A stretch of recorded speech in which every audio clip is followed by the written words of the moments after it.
Bienvenidos todos a esta celebración de la Eucaristía. En este día 27 de enero, en el que celebramos la memoria de Santa Ángela de Merici, virgen fundadora, nació el año 1470 en Venecia, en la región de Venecia, en un pueblecito. Vistió primero el hábito de la Tercera Orden Regular de San Francisco, orden franciscana, y con gran tenacidad fue llevando adelante su empeño de promoción cultural y de educación en la fe de las futuras madres de familia. Se le unieron enseguida varias jóvenes en este propósito, lo que dio lugar a la fundación de un instituto religioso, conocido como las Ursulinas. No pocas dificultades hubo de vencer en aquellos tiempos, pleno siglo XVI, para lograr su propósito de equiparar culturalmente a la mujer con el hombre, una mujer adelantada a su tiempo, una mujer fuerte. Murió en Brescia, ciudad de Lombardía, en Italia también, el año 1540. Lectura de la carta a los Hebreos. Hermanos, Cristo es mediador de una alianza nueva. En ella ha habido una muerte que ha redimido de los pecados cometidos durante la primera alianza, y así los llamados pueden recibir la promesa de la herencia eterna. Cristo no entró en un santuario construido por hombres, imagen del auténtico, sino en el mismo cielo, para ponerse ante Dios, intercediendo por nosotros. Tampoco se ofrece a sí mismo muchas veces como el sumo sacerdote, que entraba en el santuario todos los años y ofrecía sangre ajena. Si hubiese sido así, tendría que haber padecido muchas veces desde la fundación del mundo. De hecho, Él se ha manifestado una sola vez, al final de los tiempos, para destruir el pecado con el santuario de sí mismo, el sacrificio de sí mismo. Por cuanto el destino de los hombres es morir una sola vez y después de la muerte el juicio. De la misma manera, Cristo se ofreció una sola vez para quitar los pecados de todos. La segunda vez aparecerá sin ninguna relación al pecado para salvar a los que lo esperan. Palabra de Dios.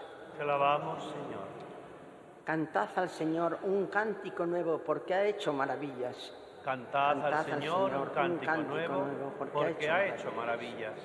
Cantad al Señor un cántico nuevo porque ha hecho maravillas.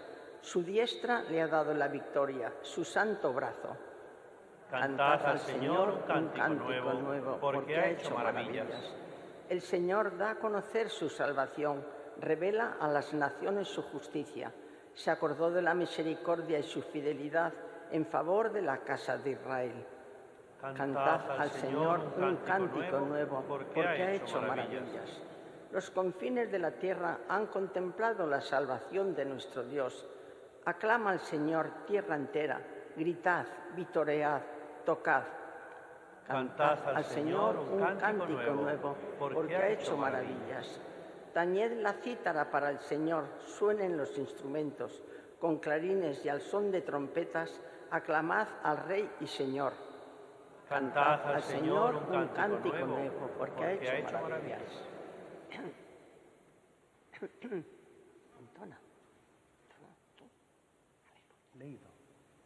Aleluya, aleluya, aleluya. Nuestro Salvador, Cristo Jesús, destruyó la muerte e hizo brillar la vida por medio del Evangelio. Aleluya, aleluya.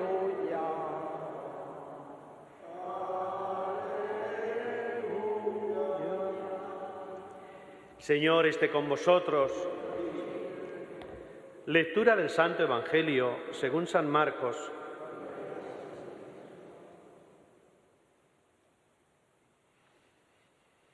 En aquel tiempo los escribas que habían bajado de Jerusalén decían: tiene dentro a Belcebú y expulsa a los demonios con el poder del jefe de los demonios.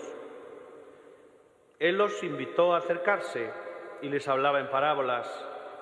¿Cómo va a echar Satanás a Satanás? Un reino dividido internamente no puede subsistir. Una familia dividida no puede subsistir. Si Satanás se rebela contra sí mismo para hacerse la guerra, no puede subsistir, está perdido.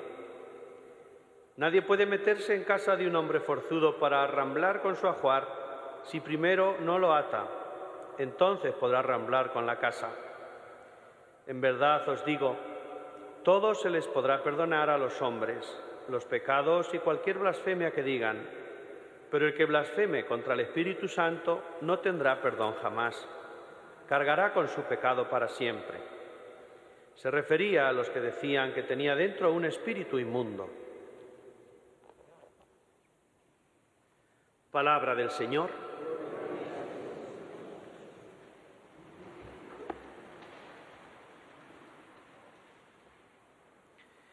Queridos hermanos aquí presentes, queridos hermanos que estáis también aquí en esta Eucaristía desde vuestros hogares, vuestras residencias, hospitales, también queridos cuidadores y personal sanitario, el Señor se hace presente en nuestra vida cada día. Y mirando la vida de los santos, pues tenemos un modelo para poder acercarnos un poco más a Dios, porque a veces pensamos que la santidad es algo solo para unos pocos y es una llamada para todos. Y hoy celebramos a una santa del siglo XVI, Santa Ángela de Merici. Y soy bastante sensible a estos santos educadores porque pues también en mi ministerio está también la educación. Fue educadora de jóvenes en el siglo XVI, en el Renacimiento, en una época difícil, sobre todo para la educación de las mujeres. La educación estaba destinada únicamente a varones, o eran los que únicamente tenían acceso a los estudios.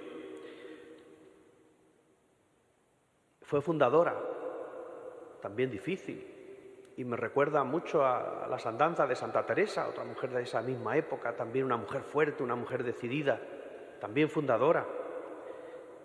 Era de una familia muy humilde y a partir de ahí pues ella empezó a labrarse también su futuro, casi sin formación académica en su niñez, pero con esa sabiduría que da el Señor, esa sabiduría que aquellos que entienden estas cosas de Dios saben captar. Es esa sabiduría que el Señor da a los santos, a los que llama. Y fue cautivada por ese amor de Dios, cautivada por ese amor que descubre en la vida de otros santos. Y ahí sintió ella ya la llamada también a la santidad. Dios la llama, Cristo la llama a la vida religiosa. Primero fue de la orden franciscana, de la orden terciaria, y después ella con otras jóvenes fundaría una congregación, las Ursulinas. Les tengo mucho cariño porque estuve en Guadalajara y allí estaban teniendo su presencia en Sigüenza y se dedicaban también a la educación, su internado. Bien, pues un recuerdo bonito de esas mujeres santas que siguen a Cristo, siguiendo las huellas de Santa Ángela de Merici y de tantos otros. Tenemos la suerte esta semana de celebrar 3 grandes santos educadores.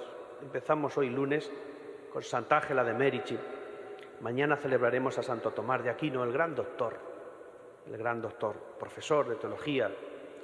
Y terminaremos el viernes con San Juan Bosco, fundador de los salesianos. Bueno, pues una palabra que podamos decir de las lecturas que acabamos de escuchar. De la carta a los Hebreos, me gusta mucho esta imagen que nos ha puesto, diciendo que Cristo es el mediador de esa alianza nueva que Dios hace con nosotros. La antigua alianza la hizo con el pueblo de Israel, esa nueva alianza la hace por medio de Cristo con cada uno de nosotros. Es el que nos redime del pecado, es el que nos salva, el que intercede por nosotros con su sacrificio. Si habéis oído alguna vez esa expresión del chivo expiatorio, es Jesús el que expía nuestros pecados, carga con nuestras culpas, limpia nuestros pecados y nos asegura esa llamada a la santidad que todos recibimos.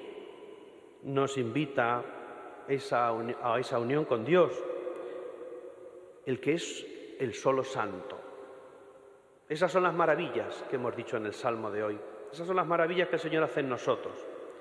En una ocasión dije aquí, en esta misma iglesia, esa frase que yo se la atribuía sin saber de quién era al Papa Francisco, pero no era del Papa Francisco, descubrí que era de San Agustín de Hipona, aquello de que no hay santo sin pasado ni pecador sin futuro. Y eso es lo que Jesús nos asegura, que por mucho que haya sido nuestro pecado, por grande que haya sido, es Él el que nos llama a la santidad y nos invita a la conversión, al cambio de vida y al seguir hacia adelante. Al seguir, porque es Él el que paga la cuenta de nuestros pecados. Y el Evangelio de San Marcos también es muy significativo en este día, en esta época, pero lo ha sido en todas las épocas. Ya Jesús tenía esa dificultad. Tiene que ver con la fe y tiene que ver también con una lucha que toda persona vive, que es una lucha continua del bien contra el mal. Una lucha continua entre lo que debo y al final lo que hago. Lo que debo hacer y lo que hago. También lo expresaba así San Pablo, ¿no? Aquello de que yo sé que tengo que hacer el bien, pero a veces hago el mal. Esa lucha hace que los que están escuchando a Jesús, que dice aquí que son los escribas, el auditorio que estaba escuchando a Jesús, lo acuse, una acusación falsa, de estar del lado del mal.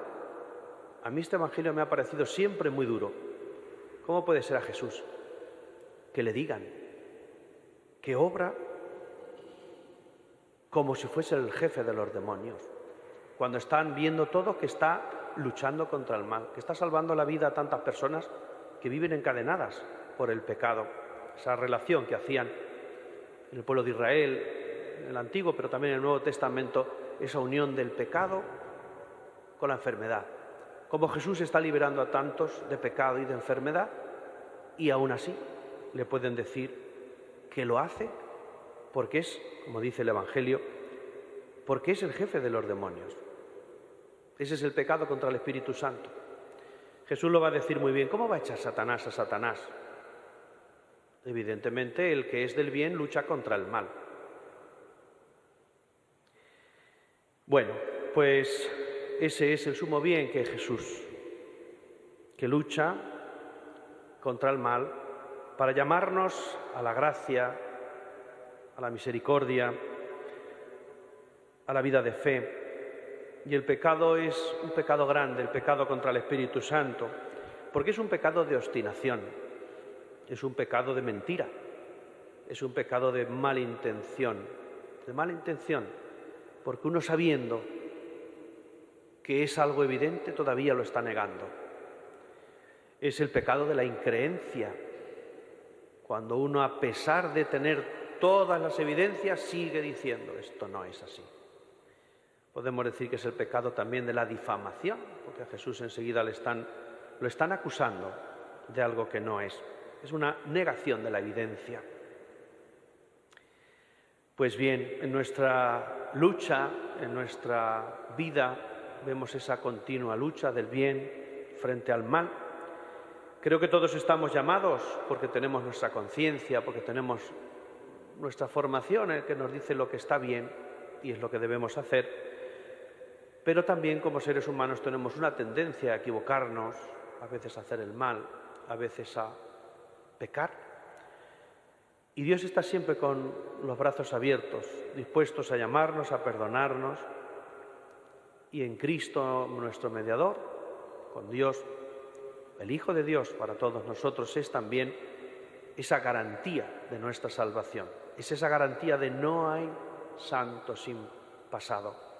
Jesús es el que nos asegura que nuestra vida puede cambiar y puede ir a mejor. En una ocasión escuché esta frase que me gustó mucho.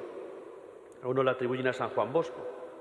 Haced siempre el bien, pero no por el aplauso de los hombres, sino para mayor gloria de Dios. Esa es nuestra llamada.